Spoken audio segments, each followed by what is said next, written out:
বিএনপির ভারপ্রাপ্ত চেয়ারম্যান তারেক রহমান বলেছেন, বিএনপি একটি বৈষম্যহীন উদার দেশ গড়তে চায়, যাতে সমান সুযোগ থাকবে সবার। বলেছেন, আগামীর বাংলাদেশে শারীরিক সীমাবদ্ধতার কারণে পিছিয়ে থাকবে না কেউই। প্রতিবন্ধী নাগরিকদের সঙ্গে মত বিনিময়ের সভায় তিনি এসব কথা বলেন। ইমরুল আহসানের রিপোর্ট। মতবিনিময় সভায় প্রতিবন্ধী ব্যক্তিরা তাদের বিভিন্ন সমস্যা তুলে ধরেন। জীবনমান উন্নয়নে নানা দাবিও জানান তারা। লন্ডন থেকে ভার্চুয়ালি যুক্ত হয়ে বিএনপির ভারপ্রাপ্ত চেয়ারম্যান তারেক রহমান বলেন, প্রতিবন্ধীরা বোঝা নয়, তারা পরিবার ও সমাজেরই অংশ। তিনি বলেন, শারীরিক ও মানসিক সীমাবদ্ধতা সত্ত্বেও যারা অর্থনীতিতে ভূমিকা রাখছে, তাদের বিজয়ের গল্প সবাইকে আলোর পথ দেখায়।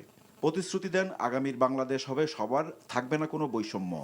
আগামীর বাংলাদেশে শারীরিক সীমাবদ্ধতার কারণে যেন কাউকে বৈষম্যের শিকার না হতে হয়, পিছিয়ে না রাখে, সেই বহুমুখী উদ্যোগ নিয়ে জীবন যুদ্ধে বিজয়ের অজস্র প্রেরণাদায়ী গল্প সৃষ্টি করা হবে।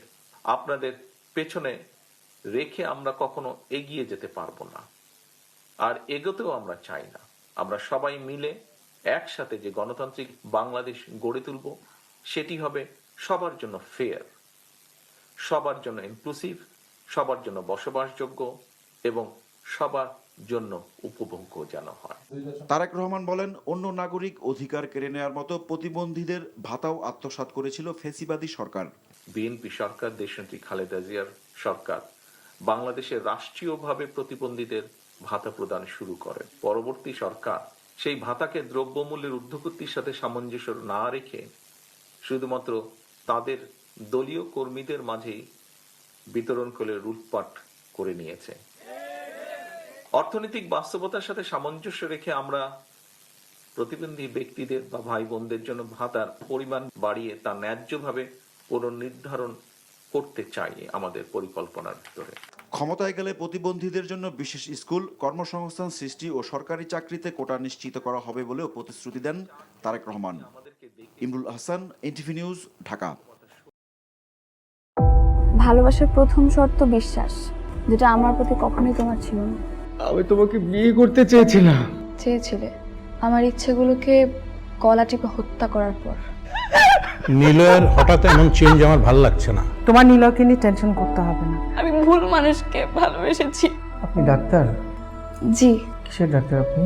মেডিসিন, গাইনি, অর্থোপেডিক নাকি সাইকোলজিস্ট?